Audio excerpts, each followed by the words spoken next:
آپ کا انکار کیا سوائے 3 لوگوں کے، سلمان، ابو ذر اور مقداد۔ سوال کیا گیا کہ جناب عمار، تو امام نے فرمایا جناب عمار بھی آپ علیہ السلام کو چھوڑا لیکن دوبارہ آپ کی جانب واپس پلٹ گئے۔ شیخ مفید علیہ الرحمہ امام موسیٰ کاظم علیہ السلام سے حدیث نقل کرتے ہیں کہ قیامت کے دن ایک ندا آئے گی کہ کہاں ہے رسول خدا کے وہ حواری جنہوں نے عہد نہیں توڑا تھا، تو اس وقت سلمان، مقداد اور ابو ذر اپنی جگہ سے اٹھیں گے۔ امام جعفر صادق علیہ السلام ابو ذر کی عبادت کے بارے میں فرماتے ہیں کہ جناب ابو ذر کی بیشتر عبادت غور و تفکر اور عبرت حاصل کرنا تھا۔ جناب ابو ذر غفاری خدا کے خوف سے اس قدر روئے کہ آنکھیں زخمی ہو گئیں۔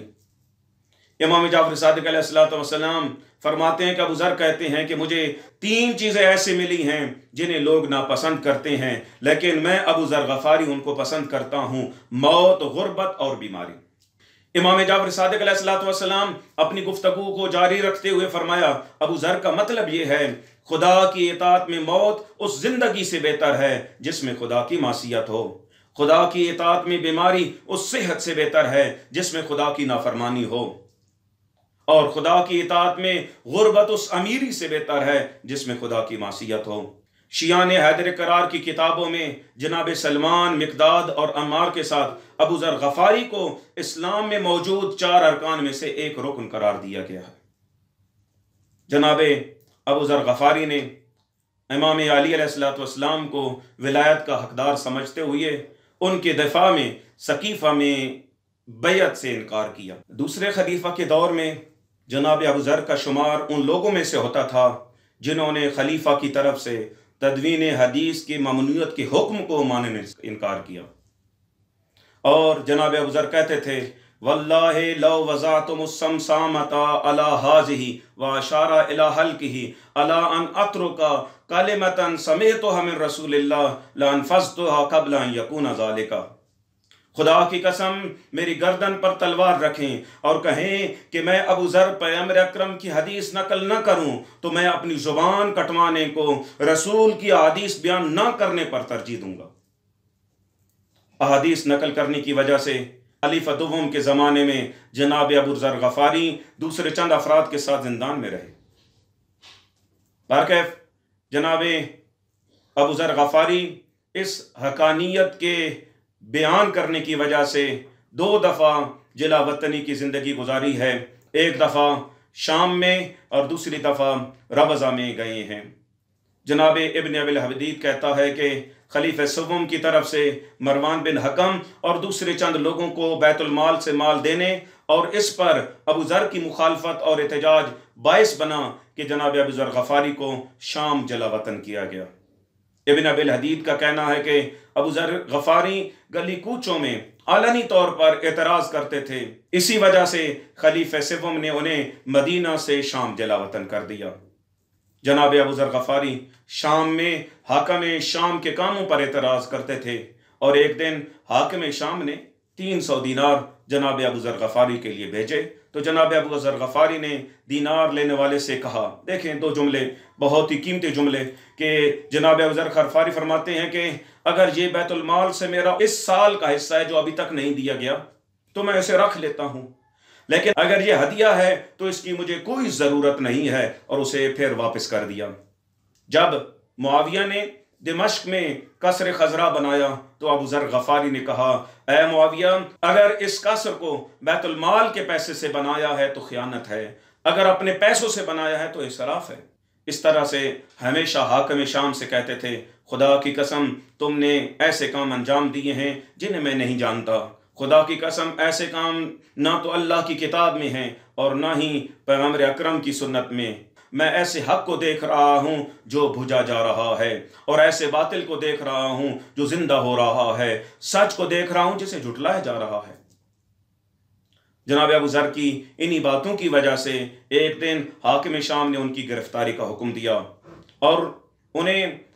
جناب ابو ذر غفاری کو اللہ اور اس کے رسول کا دشمن ٹھہرایا۔ جناب ابو ذر غفاری نے جواب دیا، نہ تو میں اللہ کا دشمن ہوں اور نہ اس کے رسول کا دشمن ہوں، تم بہتر جانتے ہو کہ اللہ اور رسول کا دشمن کون ہے۔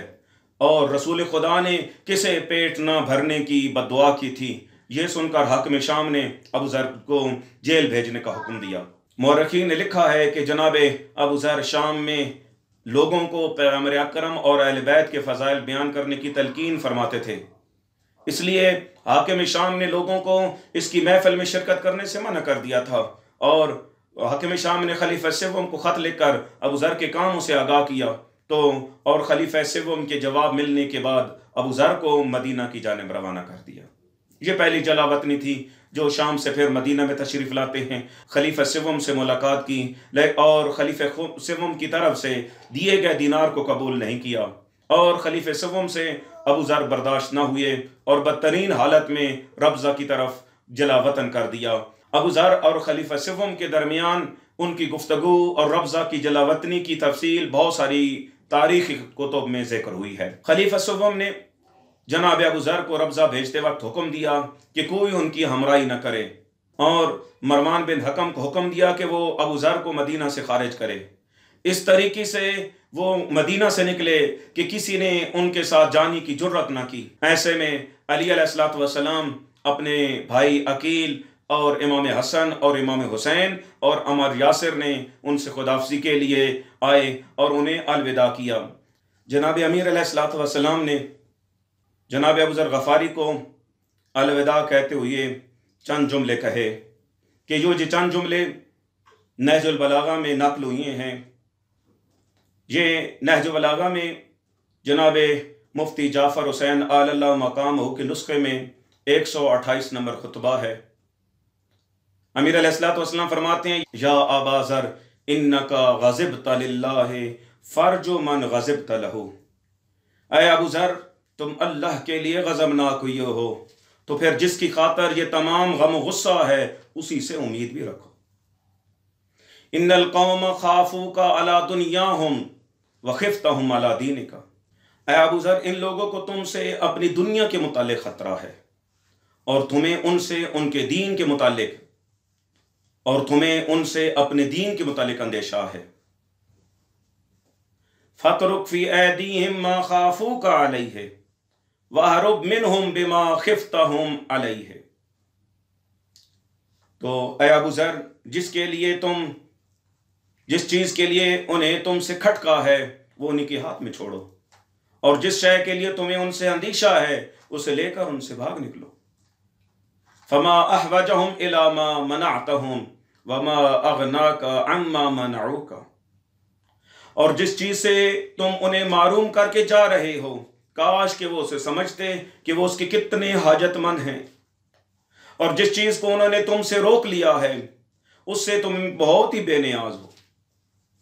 وَسَتَعْلَمُ مَنِ الرَّابِحُ غَدًا وَالْأَكْثَرُ حُسَّادًا، اور ان قریب تم اے ابو ذر جلد ہی تم جان لوگے کہ کل فائدے میں رہنے والا کون ہے اور کس پر حسد کرنے والے زیادہ ہیں۔ وَلَوْ أَنَّ السَّمَاوَاتِ وَالْأَرْضِينَ كَانَتَا عَلَىٰ عَبْدٍ رَتْقًا ثُمَّ اتَّقَى اللَّهَ لَجَعَلَ اللَّهُ لَهُ مِنْهُمَا مَخْرَجًا، اگر یہ آسمان و زمین کسی بندے پر بند پڑے ہوں اور وہ اللہ سے ڈرے اور تقوی الہی اختیار کرے تو اس کے لیے زمین و آسمان کی راہیں کھول دی جائیں گی۔ لا يُؤْنِسَنَّكَ إِلَّا الْحَقُّ وَلَا يُوحِشَنَّكَ إِلَّا الْبَاطِلُ، تمہیں صرف حق سے دلچسپی ہونی چاہیے اور صرف باطل سے ہی گھبرانا چاہیے۔ وَلَوْ قَبِلْتَ دُنْيَاهُمْ لَأَحَبُّوكَ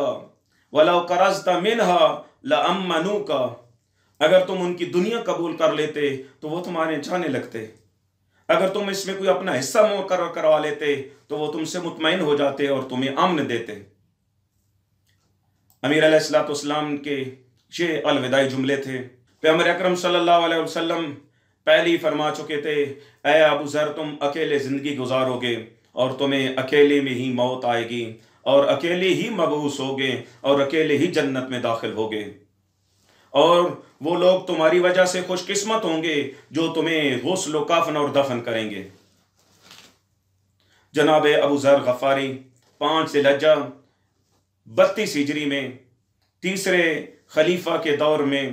ربضہ میں اس دنیا سے رخصت ہوئے ہیں۔ ابن کثیر لکھتا ہے کہ وفات کے وقت ان کی بیوی اور بچوں کے علاوہ کوئی بھی ان کے پاس موجود نہیں تھا۔ اس جلا وطنی میں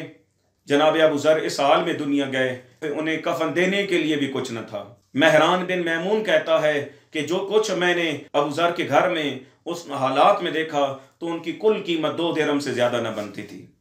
اس غربت کی حالت میں جناب ابو ذر کی وفات ہوتی ہے۔ مورخین نقل کرتے ہیں کہ ابو ذر کی بیوی ام ذر روتے ہوئے کہتی تھی، تم جنگل میں مر جاؤ گے، میرے پاس تمہارے کفن دینے کے لیے کوئی کپڑا تک نہیں ہے۔ تو جناب ابو ذر کہتے تھے، تم رونا مت، جب میں مروں گا تو تم رونا مت، بلکہ تم خوش رہو، کیونکہ ایک دن رسول خدا نے لوگوں کے درمیان جامع موجود تھا اور فرمایا تھا کہ تم میں سے ایک فرد، ان چند افراد ہم بیٹھے ہوئے تھے، کہ تم میں سے ایک فرد جنگل میں اس دنیا سے جائے گا اور مومنین کی ایک جماعت اسے دفن کرے گی۔ اب وہ تمام لوگ جو اس وقت محفل میں میرے ہمراہ تھے، وہ تمام کے تمام شہر میں اور تمام لوگوں کے سامنے اس دنیا سے رخصت ہوئے ہیں، اور اس سے معلوم ہوتا ہے جو کچھ پیغمبر اکرم صلی اللہ علیہ وسلم نے فرمایا تھا وہ مجھ ابو ذر کے بارے میں فرمایا تھا۔ پھر اس کے بعد جناب عبداللہ بن مسعود اور ان کے چند ساتھیوں کا وہاں سے گزر ہوا، جن میں جناب مالک اشتر تھے، حجر بن ادبر تھے، جناب اور انصار کے کچھ دوسرے جوان تھے، اور جلیل القدر صحابی جناب حذیفہ بن یمانی بھی موجود تھے۔ ان تمام افراد نے جناب ابو ذر غفاری کو غسل اور کفن دیا، اور جناب عبداللہ بن مسعود نے نماز جنازہ پڑھائی، اور تمام کے تمام مورخین نے کہا ہے کہ جناب ابو ذر غفاری کی قبر ربضہ کے مقام میں ہے۔ خداوند منان ہمیں جناب ابو ذر غفاری کی طرح اہل بیت علیہم الصلوۃ والسلام محمد و آل محمد کے فضائل بیان کرنے، ان کی سیرت کو سمجھنے اور اس پر عمل کرنے کی توفیق عطا فرمائے۔ والسلام علیکم ورحمۃ اللہ وبرکاتہ۔